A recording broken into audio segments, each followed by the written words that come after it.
Es una lástima que los libros de texto le falten el respeto a los personajes de la historia de nuestro país, desfigurándolos, reemplazándolos por otros, inventándoles virtudes y maquillando u omitiendo sus defectos. Me gustaría que compartiéramos algunas precisiones sobre la Cuarta Transformación. La historia oficial del país cuenta que ha habido 3 acontecimientos que han marcado de manera contundente la historia del país. Aunque esto supone dejar fuera nuestra herencia prehispánica, vamos a seguirles el juego. La primera transformación, o la 1T, como le llamaba Hidalgo, toma como punto de partida el movimiento independentista de un pueblo mestizo, producto de la mezcla entre españoles, africanos y diferentes razas de mesoamericanos prehispánicos. Eventualmente, esta nueva raza encontraría las condiciones favorables para iniciar una lucha que los conduciría a la independencia. Eso significaba quitarse de encima el yugo que le imponían sus colonos, los españoles. Al igual que los conceptos de izquierda y derecha, las revoluciones independentistas tuvieron como referencia la Ilustración francesa y la independencia de las primeras colonias norteamericanas que se libraban poco a poco del dominio inglés. Quienes deseaban la independencia eran por un lado los indígenas esclavizados que sufrían de hambre, de enfermedad y que habían sido despojados de su cultura, su fe y sus tierras, y por otro lado los españoles nacidos en México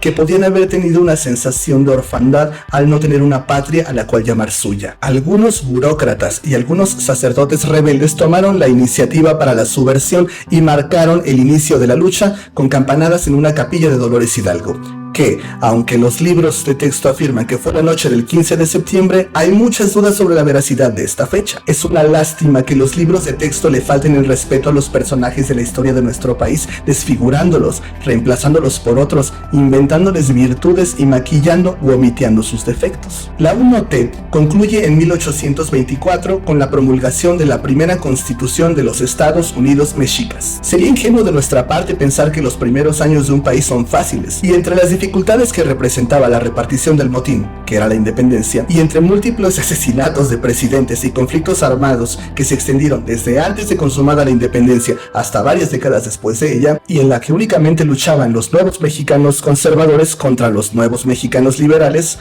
el país llegaría a la Reforma. La 2T. La Reforma es el periodo histórico en el que destacan Benito Juárez, Maximiliano de Habsburgo, la emperatriz Carlota y una determinante intervención de los Estados Unidos, aunque eso suele no aparecer en los libros de texto. Los documentos narran cómo Juárez, después de muchas aventuras y peripecias con Antonio López de Santa Anna, se declaró presidente legítimo. Esperen, me suena.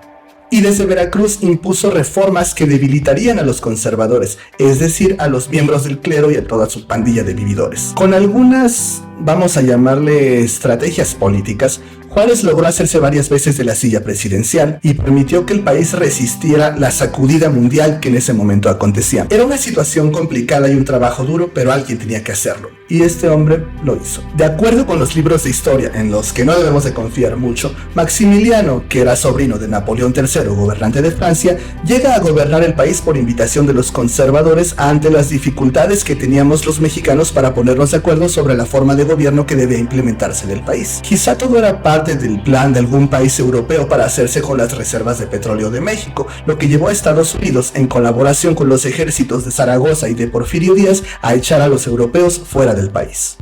Para sorpresa de muchos, el gobierno de Maximiliano no fue absolutista, incluso respaldó ideas liberales y gracias al terreno que ganaban las tropas de Juárez, respetó muchas de las leyes de reforma. La segunda transformación concluye cuando Estados Unidos termina su guerra civil, un acontecimiento muy enigmático de la historia, y ofrece apoyo a Juárez para deshacerse de Maximiliano y de toda influencia francesa. Entre la 2T y la 3T se atraviesa un personaje draconiano y un movimiento armado para derrocarlo. El general Díaz había sido un luchador destacado durante la reforma, logró conquistas importantes para el bando liberal e incluso pudimos haberlo recordado como un visionario adelantado a Madero, pues se manifestó firmemente en contra de la reelección. Sorpresivamente terminaría imponiendo un gobierno conservador, dictatorial, feroz enemigo de la libertad de prensa, y estableció una dictadura de 30 años, reeligiéndose una y otra vez. El joven país de México, que acababa de cumplir apenas su primer errático y violento siglo, veía en 1910 surgir, liderado por Madero y por la promulgación del Plan de San Luis, un movimiento que deseaba poner fin a la dictadura de Díaz. Sí, otro movimiento armado de mexicanos contra mexicanos. Más terror y derramamiento de sangre. Madero fue un hombre valiente que con un poco de suerte y un poco de talento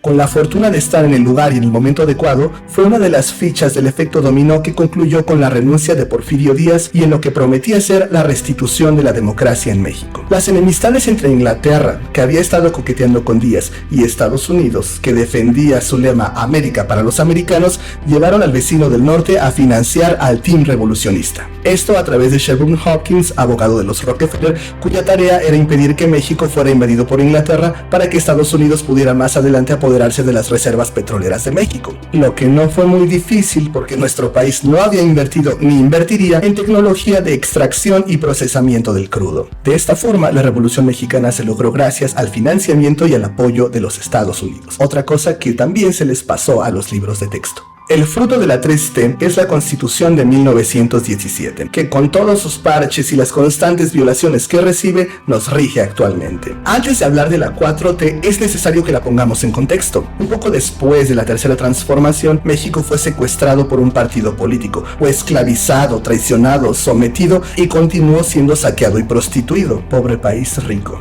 Porque la historia de México es la historia del saqueo de México. No olvidemos leer Las venas abiertas de América Latina de Eduardo Galeano. El Partido Revolucionario Institucional tendría el poder desde unos años después de la promulgación de la Constitución de 1917 hasta el año 2000. Durante esta dictadura del partido, nadie tuvo oportunidad de planear el futuro. Estaban muy ocupados robando como para perder el tiempo invirtiendo en el desarrollo del país, en generar empleos, en invertir en seguridad, en salud, en educación, en los energéticos, qué sé yo. Después vino la alternancia.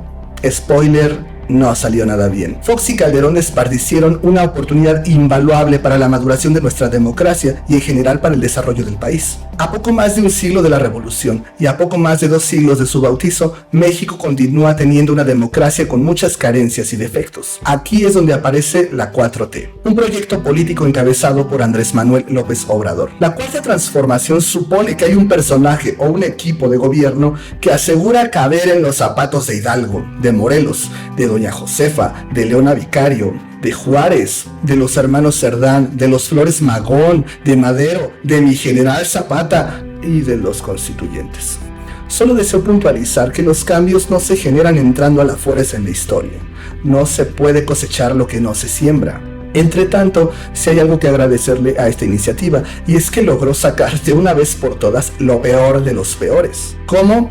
Siendo exactamente igual de corrupto que ellos. Recordemos también que la cuarta transformación sucede en medio de un fenómeno más amplio en toda Latinoamérica, en el que estamos aprendiendo a no confiar en los que se hacen llamar de izquierda y cuyo desempeño puede estar llevándonos a optar por la derecha para ver si nos lanzan un salvavidas o algo, y la verdad es que no creo que lo vayan a hacer.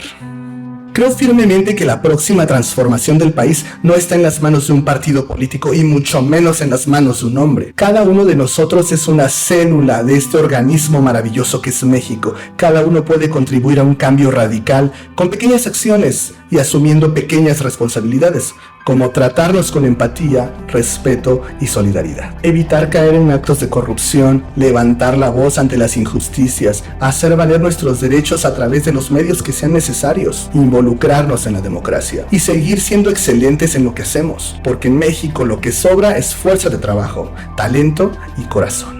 La transformación del país, de la ciudad, de nuestra colonia y de nuestro hogar está en nuestras manos. No podemos renunciar a nuestro papel revolucionario. No podemos esperar a que cambie primero el otro. ¿Y tú? ¿Qué opinas de este movimiento?